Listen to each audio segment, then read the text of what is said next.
Last year, compensatory picks for the 2020 NFL Draft were announced on March 10th. And this year, they were announced on March 10th. You like how consistent the NFL is. So, NFL announced the compensatory picks for the 2021 NFL football draft, and the Vikings came away with a 4th and a 6th round pick. Now, we talked about earlier in the week how the Vikings were projected for said 4th and 6th.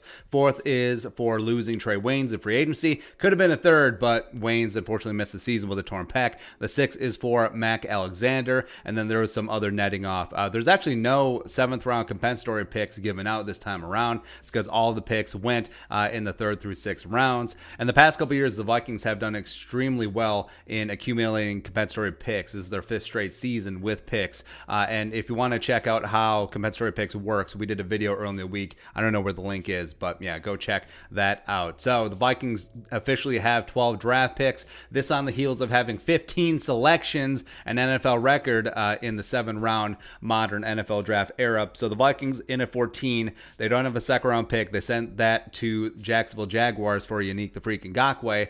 They have their 3rd round pick, 78 and 90. They got back from Baltimore for sending Yannick after 6 weeks. Great. They also have a future 2020 5th round pick coming from the Baltimore Ravens and Eric DeCosta. They have 4 fourths. So here's how it works. So they traded a 2020 5th round pick to the Bears, and they took Travis Gibson, the edge rusher from Tulsa, in return for a 2021 4th rounder. Here it comes home to roost. They also have the 4th round pick left over from the Stephon Diggs trade, and for that we thank you. Also, they have that compensatory pick 144 overall from Trey Waynes in the 5th round. So you may think this other pick from Baltimore is from the Yannick trade, but it's not. 169.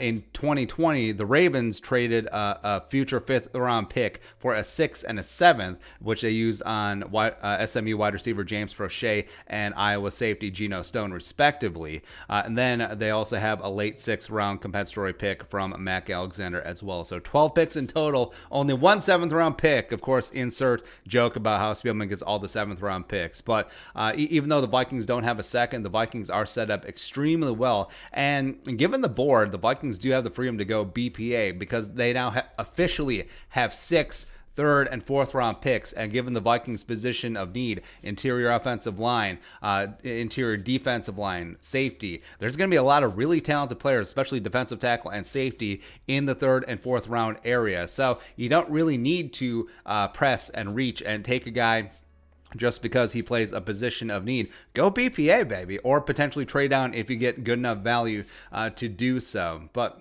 now it's another thing out of the way. 50 days until the National Football League draft. Let's get that thing going. Your thoughts, comp picks. Vikings get a 4th and a 6th. Let us know in the comment section below. Subscribe for daily Vikings takes. We'll support that work. Post on the Venmo. But until next time, Skol, production value.